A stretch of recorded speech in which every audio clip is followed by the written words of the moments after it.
So pretty and you smile my mind, baby. I'm almost breathing, tell me why, baby. So, ito yung moment na magdedeclare kami para sa surprise for babes. So, ayan na nga. Sisimulan ko na. Ayan.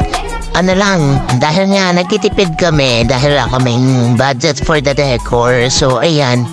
Yung mga luma namin ginamit nung pag nagpa-party kami. So, dinala ko na, I think ayos pa naman. So, ayan, hihiwalay-hiwalayin lang namin yung foil curtain para madikit naman siya.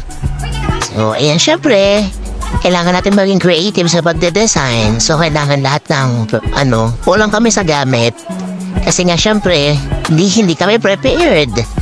Ayan, so kung ano lang yung gamit, yun lang pinagkasya namin. So ayan, tanggal-tanggal kami ng mga buhol-buhol at tape-tape nung foil curtain na yan. Kasi nagamit na nga yan, hindi naman yan bagong bili. So yung red lang yung bagong bili dyan. So yan, katulad pa si Tita Menen. Actually, madami kami dyan, may mga nagpapalooban ng lobo. Nandiyan sila Sheila, sila Pam, sila RB, sila Athena. Mga nagpapaloobo sila ng lobo para naman dun sa design sa taas. Ganun, yung balon kineme. So, ayan. Ang tulong ko lang dyan din si Tita Liz. So, ayan, tulong-tulong kami dyan para matapos na kasi dadating na si Dave. So, hindi po kami tapos anong oras na. So, ayan, tanggal-tanggal sila ng buhol dyan for the sake of, decor. Di ba? Ang hirap. Kasi nga, na yan, and na-stock na rin yan, matagal na. Tagal ko nang ginamit kasi ang foil curtain na yan, naitabi lang. So, ayan, syempre, for the hate, dahil nga ang naisip namin is gawin siyang panggitna dun sa red para may ibang halo. So, ayan, nahati na namin, pinaghihiwalay-hiwalay na lang para pagdikit namin ng red, nakahiwalay na siya. O, ayan, diba? Hindi pa namin yung pagdesisyonan kung paano yung gagawin. Diyos mio, Marimar. Ang hirap mag-design ng kulang-kulang yung gamitin, hindi mo alam kung paano. So, ayan na, nag-time slap na tayo para cute. So, ayan, nididikit na natin. Dikit mo na yung pula. O, tingin-tingin kung pantay. O, tapos din dalawang yellow na gold na foil curtain. Tapos, ayan, sila. Actually, nabungi siya. Bungi-bungi siya. So, kailangan pa namin isa-isahing idikit yung mga strands para magmukha siyang maayos. Diba? So, ayan, so tapos na kami. Ayan na yung kinalabasan. Okay na yan eh. Ang redundant na eh, baby, yung kulay.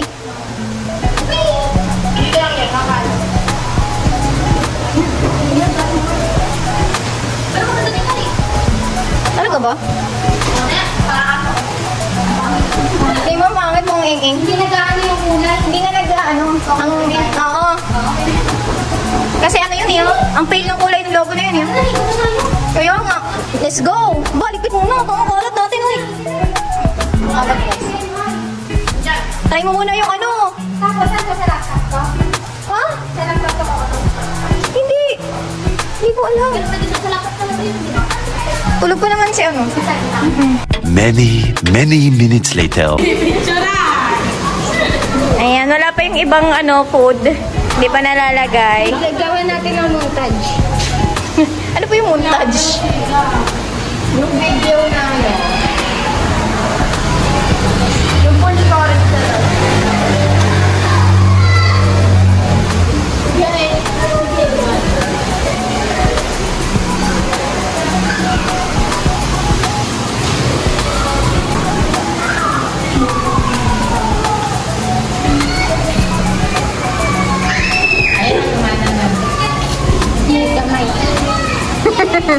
Sorry.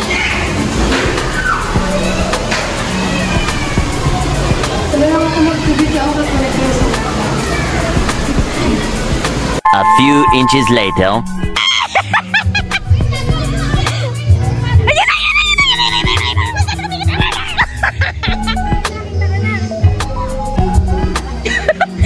Ay, galingan nyo ah! Galingan nyo! Ayun na, ayun na!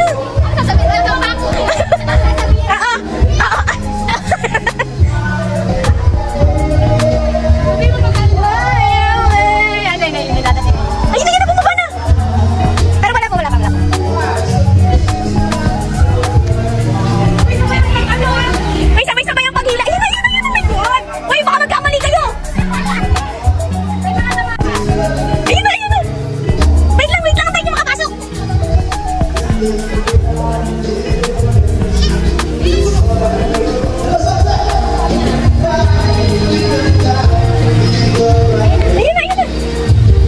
Ayun na. Welcome back!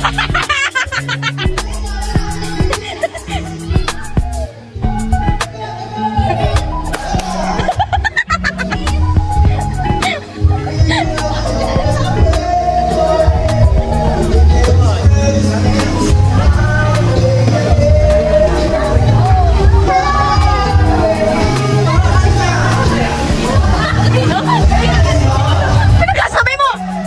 Sino ka dyan? Kasi kaya nga, parang may badyaw! Meanwhile. Ang benta nung ano. Ang benta. Bigyan mo silang kutsara. Paano nila makakain? Grabe ang benta. Sarap ba? Oo, masarap. Masarap ba? Masarap? Talaga? Ah! Inuuto niyo ba ako? Inuuto niyo ako? Teka lang. Mag-survey muna ako. Ito, pwede ba ito? Ha? Iuwi? Pwede ba ito?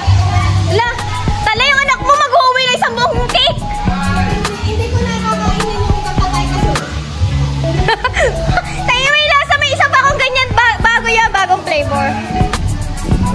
Masarap ba, Tito? Oo naman. Lala, masarap?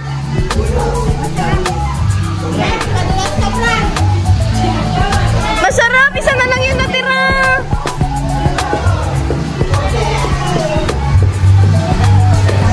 Grabe sila. Kulang nila ginawa mo. Ano? Kulang nila mo. Grabe yun. Tita Virgie, bawal yan sa may diabetes. Ayun. Yung Tupperware ko po, pakibalik. Nasaan takip nun? A few inches later.